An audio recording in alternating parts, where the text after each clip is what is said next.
எல்லாருக்கும் வணக்கம். மதுரை மாமி சமையல்லேருந்து உங்களை அன்போடு வரவேற்கிறேன். இன்றைக்கி நான் மணத்தக்காளி கீரையும் பருப்பு கீரையும் சேர்ந்த பொரிச்ச குழம்பு வைக்க போகிறேன். வீடியோக்குள்ளே போகிறதுக்கு முன்னாடி மக்கள் என்ன சொல்லியிருக்காங்கன்னு பார்ப்போமா? நிஷா ஜெயமுத்துங்கிறவங்க என் வீடியோவை பார்த்துட்டு சூப்பர்னு போட்டிருக்காங்க, தேங்க்ஸ்.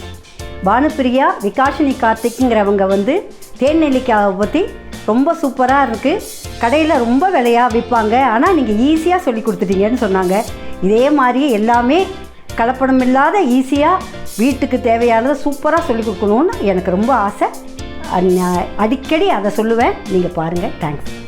செல்வி சுப்பிரமணியன், மாலதி திலீபன், ஷவோனிங்கிறவங்க 3 பேரும் எனக்கு அடிக்கடி என்னோடய இதை பார்க்குறேன் சூப்பர்னு போட்டிருக்காங்க. அவங்க மேலே நீங்கள் எனக்கு ஆதரவு கொடுக்கணும், நன்றி. மணத்தங்காளி கீரையும் பருப்பு கீரையும் சேர்ந்து கூட்டு பண்ண போகிறோம். அந்த மணத்தங்காளி கீரையில் நிறையா சத்து இருக்குது. என்னன்னா நம்ம வயிற்று புண்ணையும் வாயில் இருக்கிற புண்ணையும் ஆற்றிடும். கீரையை வெறுமையே வாயில் சில பேர் என்ன சொல்லுவாங்கன்னா, அந்த கீரையை எடுத்து வெறுமை மெல்லுங்க, அந்த சாறு படப்பட புண்ணு சரியாக போயிடணும். அவ்வளோ அருமையான கீரை இந்த மணத்தங்காளி கீரை. இப்போ மணத்தங்காளி கீரையை தனியாக செய்ய வேணாம், அதனால் இந்த பருப்பு கீரையோடு சேர்த்துங்க. மணத்தங்காளி கீரையை நல்லா கீரையை மட்டும் அலசிட்டு நல்லா குட்டி குட்டியாக கட் பண்ணிக்கோங்க. இந்த பருப்பு கீரை குட்டி குட்டியாக இருக்கும், நம்ம வீட்டு கொள்ளையிலலாம் நிறையா கிடைக்கும்.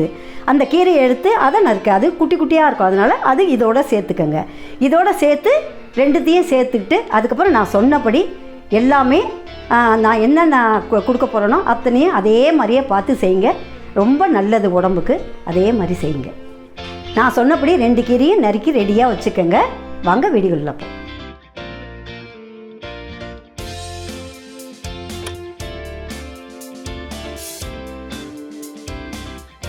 பொரிச்ச குழம்புக்கு கீரை பொரிச்ச குழம்பு இன்றைக்கி வைக்க போகிறோம். அதுக்கு தேவையான பொருள் இந்த பருப்பு கீரை, மணத்தங்காளி கீரை ரெண்டும். மணத்தங்காளி கீரை தனியாக செய்யலாம், இருந்தாலும் அது கொஞ்சம் கசக்கும் அப்படின்னு ஒரு யோசனை வரும், அதுக்காக இந்த பருப்பு கீரை வச்சுருக்கேன். இது ரெண்டும். அது அடுத்தது 50 பைத்தம்பருப்பு, 4 பேருக்கு இது சாப்பிடலாம், அதுக்காக பருப்பு 50 பைத்தம்பருப்பு வச்சுக்கோங்க. கொஞ்சோண்டு இதை வறுக்கிறதுக்காக ஒரு ஸ்பூன் ஜீரகம், 1 ஸ்பூன் கடலைப்பருப்பு, 1 ஸ்பூன் கொத்தமல்லி விதை, இது ஒரு அரை மூடி தேங்காயை நான் எடுத்து வச்சுருக்கேன். அடுத்தது இது தாளிக்கிறதுக்கு கொஞ்சோண்டு உளுத்தம்பருப்பு, இந்த 2 மிளகாய், இந்த காரத்துக்கு 2 மிளகாய் போட்டிருக்கேன்.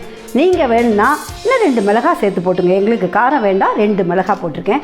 ஒரே ஒரு வெங்காயம், பெரிய வெங்காயம் 1, 3 தக்காளி, புளிப்புக்கு தேவையான தக்காளி 3. இதுதான் இதுக்கு தேவையான பொருள்.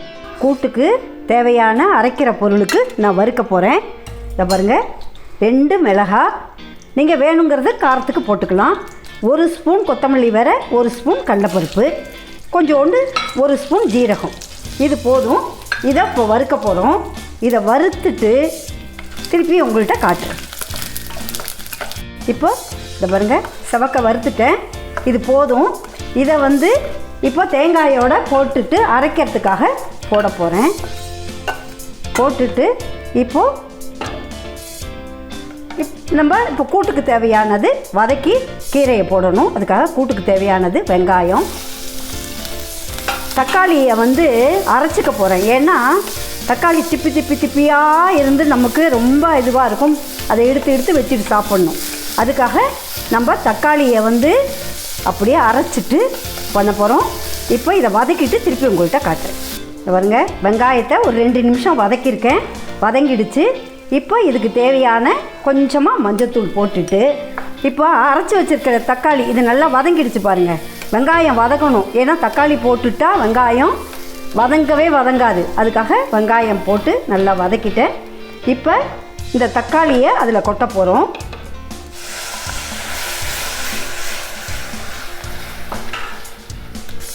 தக்காளியை ரொம்ப தண்ணி ஊற்ற வேண்டாம், முதல்ல கொஞ்சம் வதக்கிட்டு தண்ணி ஊற்றுவோம். நம்ம சாம்பார் பொடி நம்ம போடலை, பொடி போடாத நம்ம காரத்துக்கு நம்ம வறுத்து வச்சுருக்கோம்ல கடலைப்பருப்பு, அதோடைய மிளகாயை வறுத்தாச்சு. நமக்கு வேணுங்கிற காரத்துக்கு இல்லை, நீங்கள் கொஞ்சம் சாம்பார் பொடி போடணுன்னாலும் போடலாம், ஆனால் நிறைய போட வேண்டாம், கொஞ்சமாக போடணும். இப்போ இதை கொஞ்சம் வதக்கியாச்சு. இப்போ இதுக்கு என்ன பண்ணணுன்னா கொஞ்சமாக நம்ம தண்ணி ஊற்றிக்கலாம். இதுக்கு தண்ணி ஊற்றிட்டு கொஞ்ச நேரம் வதங்கட்டும், திருப்பி காட்டுறேன் உங்கள்கிட்ட. இந்த பாருங்கள், இந்த தக்காளியும் வெங்காயத்தையும் பச்சை வாடை போக கொதிக்க வச்சுட்டோம். அடுத்தது வானல் போட்டு கீரையை எப்படி போடுறதுங்கிறத திருப்பி காட்டுறேன் உங்ககிட்ட. இப்போ இன்னொரு வானல் போட்டுட்டேன். அது வெங்காயம் தக்காளி அது கொதிக்குது. இப்போது தாளிக்க போகிறோம். அதுக்கு பாருங்க எண்ணெய் காஞ்சிடுது. இப்போது கொஞ்சமாக கடுகு, முன்னாடி நம்ம அரைக்கும் போது ஜீரகம் போட்டிருக்கோம், இருந்தாலும் இதை மாதிரி போட்டாலும் கொஞ்சம் வாசனை இருக்கும். அதனால் இதில் கொஞ்சமாக ஒரு சும்மா கொஞ்சோண்டு இந்த கடுகும் ஜீரகமும் வெடிச்சிடுது. வாசனைக்கு நம்ம உளுத்தம்பருப்பு இதில் போட்டிருக்கோம். இது செவந்த உடனேயே என்ன பண்ணணும்னா அடுத்தது இந்த பருப்பு கீரையும் இந்த மணத்தங்களி கீரையும் போட்டு வதக்க போகிறோம். பருப்பு கீரை இதை மாதிரி நீங்கள் வீட்டுக்குள்ளே கொல்லைப்பக்கம்லாம் நிறையா இருக்கும் பாருங்கள். இந்த மாதிரி இருக்கும் இந்த கீரை. இது ரொம்ப உடம்புக்கு சத்தானது, நல்லது. அதனால் இதை நம்ம கூட்டுக்கு வெறும் மணத்தக்காளி கீரையே போடுறோன்னு சொன்னால் கொஞ்சம் கசப்பு இருந்தாலும் இருக்கும். அதனால் இந்த 2 கீரையும் ஒரு நிமிஷம், ரொம்ப நேரம் கீரையை வதங்கக்கூடாது, ஆனால் ஒரு நிமிஷம் நம்ம இதை இப்போ பிரட்டிப்போம். இதை பாருங்க, சும்மா ஒரு நிமிஷம். எதுக்குன்னா கொஞ்சம் வதக்கினா பச்சை வாடையும் போகும், அதே நேரத்தில் கொஞ்சம் வாசனையாக இருக்கும். அதுக்காக தான் ஒரு நிமிஷம் வதக்கிட்டு திருப்பி பருப்பு எடுத்து கொட்ட போகிறேன். பருப்பு கொட்டும்போது திருப்பி கொட்ட காட்டேன். இதை பாருங்க, 5 நிமிஷம் நான் கொதிக்க விட்டுருக்கேன். இந்த கீரையும் போட்டு பைத்தம்பருப்பு போட்டிருக்கேன். பாசிப்பருப்பு ஏன் கொஞ்சமாக போடுறோம் அப்படின்னா நிறையா போட்டுட்டா கீரையோட டேஸ்ட்டு மாறிடும்.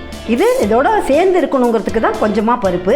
இன்னொன்று கடைசியில் தான் உப்பு போடணும், கீரைக்கு மட்டும், வேறு எதுக்கும் இல்லை, கீரைக்கு மட்டும் கடைசியில் போடணும். ஏன்னு கேட்டிங்கன்னா கீரை எப்போதுமே குன்னி போயிடும்.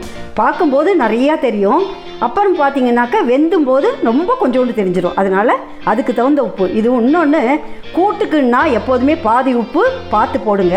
இது நாங்கள் பிசைஞ்சு சாப்பிட போகிறோம். சாதத்துக்கு பிசைஞ்சு சாப்பிடும்போது இந்த உப்பு போடலாம்.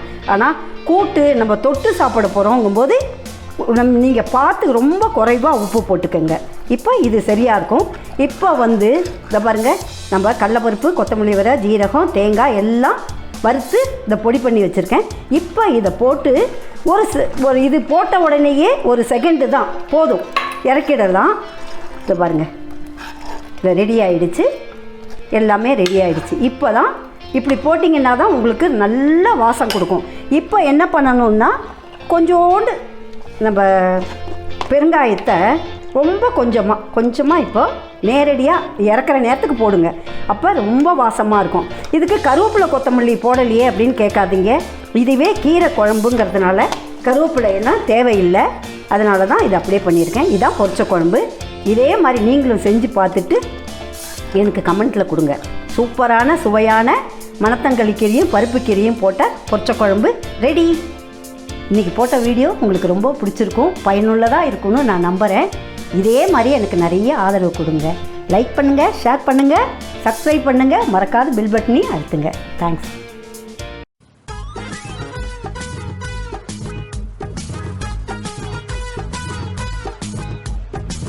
வீடியோக்குள்ளே போகிறதுக்கு முன்னாடி சப்ஸ்கிரைப்லாம் அது வேண்டாம்.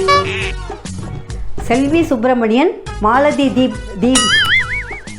திலீபனா, செல்வி சுப்பிரமணியன், மாலதி திலீபன், அப்புறம் சோபா ஐயோ செல்வி சுப்பிரமணியன், மாலதி திலீபன், செல்வி சுப்பிரமணியன், மாலதி திலீபன், அப்புறம் செல்வி சுப்பிரமணியன், மாலதி திலீபன், ஷபானி அப்படிங்கிறவங்களும். நீ யாருன்னு எனக்கு தெரியும், நான் யாருன்னு உனக்கு தெரியும், நம்ம 2 பேர் யாருங்கிறது இந்த ஊருக்கே தெரியும்.